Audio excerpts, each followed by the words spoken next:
Magandang araw sa iyo, Kuya Jun. Ako nga pala si Jisrel, 28 anyos, at nakatira ako dito sa bayan ng Mangagoy, Surigao del Sur. Ang ibahagi kong kwento ay tungkol sa isang karasang nangyari sa amin noong nakaraang taon. Isang bagay na hanggang ngayon ay hindi ko pa rin lubos maunawaan at nais kong ibahagi sa inyo, Kuya Jun, dahil alam kong marami sa tagapakinig nyo ang naniniwala sa mga ganitong kwento. Lumaki ako dito sa Mangagoy.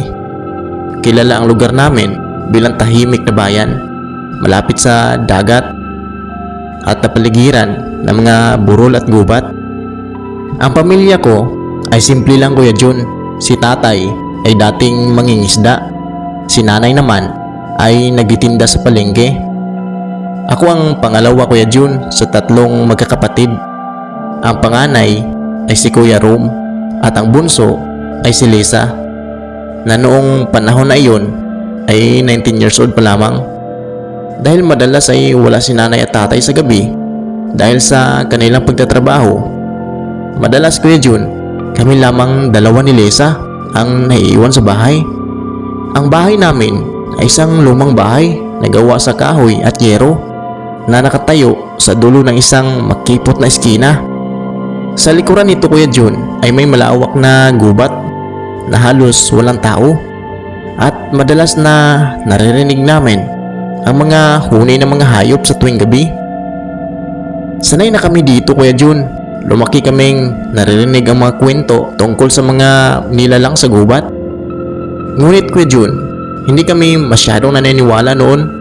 Akala namin ay mga kwento lamang iyon upang takutin ng mga bata. Nagsimula ang lahat noong buwan ng Oktubre, panahon noon ng matagal na ulan at halos araw-araw ay maulap at madilim ang kalangitan. Isang gabi noon, Kuya Jun, bandang alas 11 na, natapos na kaming maghapunan ni Lisa at naghahanda kaming matulog nang biglang may narinig kaming tunog mula sa labas ng bintana ng aming kwarto. Mahina lamang ang tunog, Kuya Jun, tila huni ng maliit na pusa. Kuya Jess, may pusa yata sa labas. Habang nakatingin sa bintana, parang nasasaktan ng tunog. Lumapit ako sa bintana at sumilip.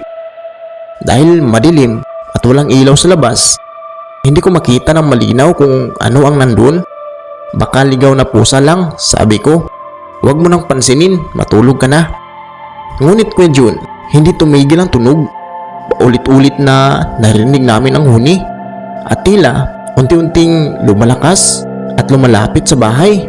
Maya-maya pa, Kuya Jun, narinig namin na tila may kumakalmot sa dingding ng bahay.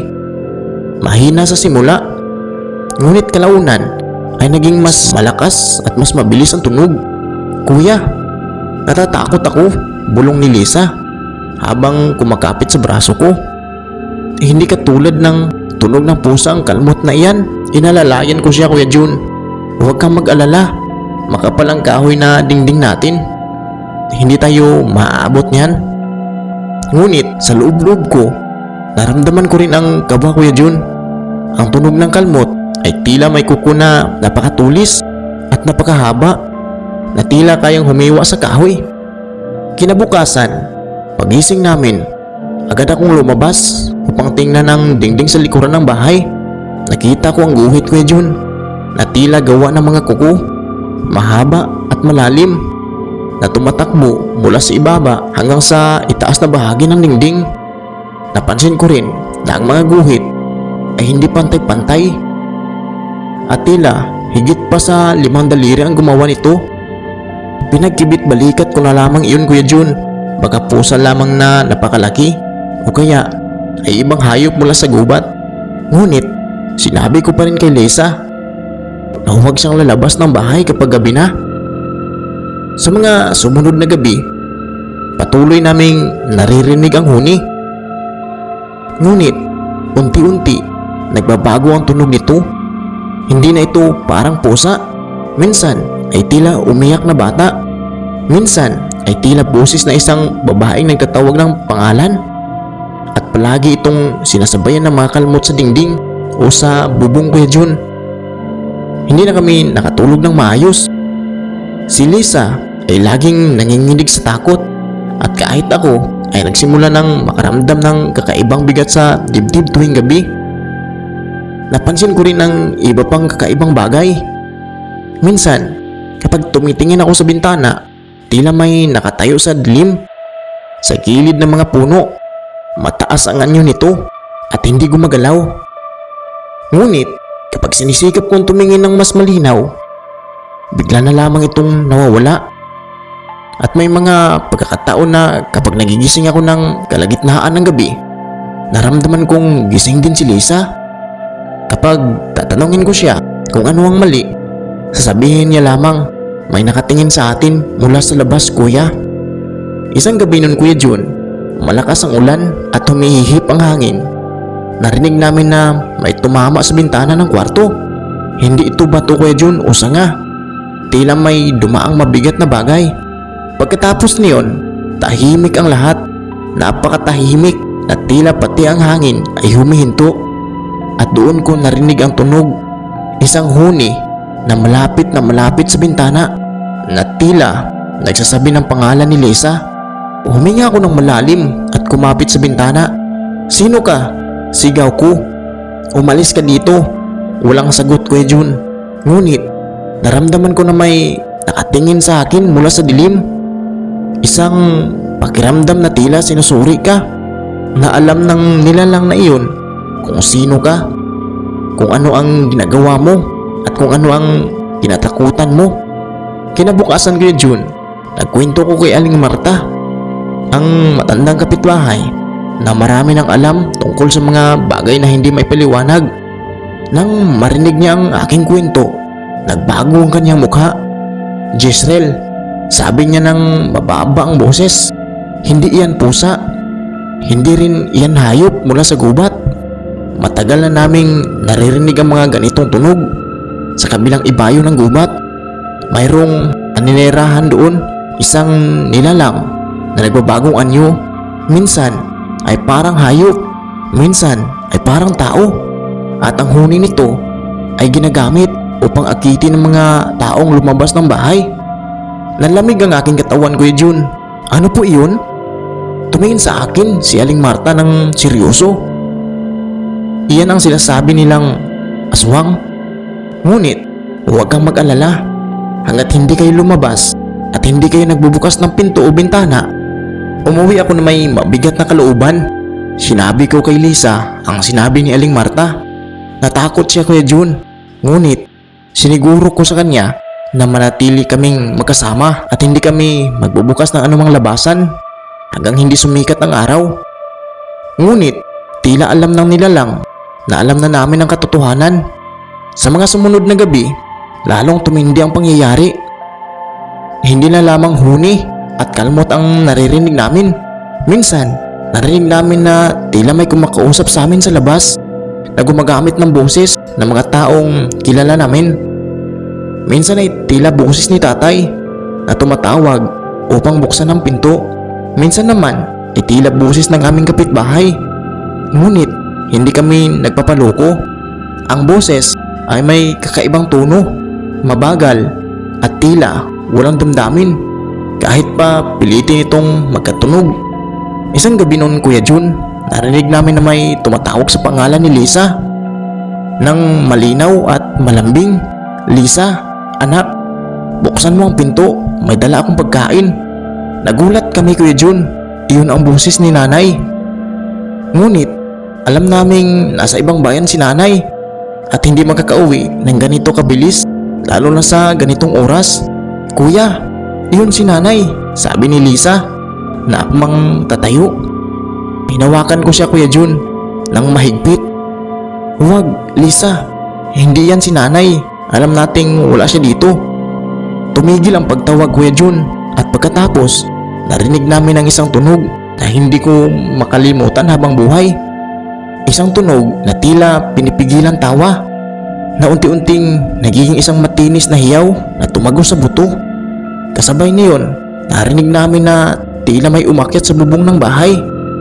Ang mabibigat na yabag na gumagalaw mula sa itaas, na tila naghahanap ng butas na makapasok. Niyakap ko si Lisa, Kuya Jun, habang kami ay nakasiksik sa sulok ng kwarto. Nakatitig kami sa kisame, naghihintay kung ano ang kasunod na mangyayari. Narinig namin ang pagkalmot sa yero ng bubong at tila may hinahanap na butas o puwang. At doon, Kuya Jun, sa isang maliit na siwang na pagitan ng mga yero, nakita ko ang isang bagay, isang mata, napakalaki, kulay pulang dilaw at nakatitig ng diretso sa akin. Hindi ako nakagalaw, Kuya Jun, hindi ako nakahinga. Tila nakita ng mata na iyon ang lahat ng aking kinatakutan at naramdaman ko ang isang kakaibang pakiramdam. Tila unti-unting nawawalan ako ng lakas. Tila hinihigop ng tingin iyon ang aking lakas ng loob.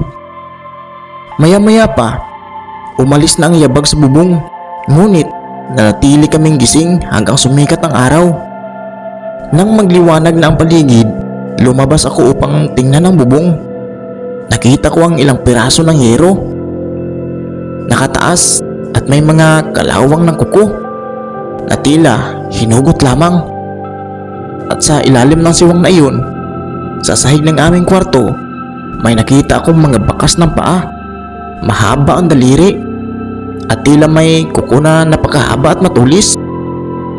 Nang gabing iyon, Kuya Jun, dumating sina tatay at nanay. Agad naming sinabi sa kanilang lahat. Bagamat nagulat sila, sinabi ni tatay na magdagdag siya ng mga kandado at magpapatibay ng bubong. Ngunit sinabi rin niya na kailangan naming lumipat pansamantala sa bahay ng aming lola sa kabilang bayan. Bago kami umalis, Kuya Jun, nagpunta muli ako kay Aling Marta. Huwag kang mag-alala, Jezreel, sabi niya. Hindi na iyon susunod sa inyo kapag lumalayo na kayo. Ang mga nilalang na iyon ay nanatili lamang sa kanilang teritoryo. Ngunit tandaan mo, huwag na huwag kayong babalik doon tuwing gabi. At huwag na huwag kayong maniniwala sa anumang mga huni o tawag na hindi nyo nakikita kung sinong nagsasalita. Lumipas na ang mahabang panahon mula noon, Kuya Jun. Hindi na kami nakabalik sa lumang bahay. Sinabi ng dating kapitbahay na ang bahay na iyon ay unti-unti nang nasira at walang sino man ang nais tumira doon. At may mga pagkakataon pa rin na naririnig nila ang huni sa gabi, tila naghihintay ng pagbabalik ng dating nakatira doon. Hanggang ngayon, Kuya Jun, kapag naalala ko ang mga pangyayari na iyon, lalong tumitibay ang aking paniniwala na may mga bagay na mas malalim pa sa ating pag-unawa. At hindi lahat ng tunog na naririnig natin ay galing sa mga bagay na nakikita ng ating mga mata.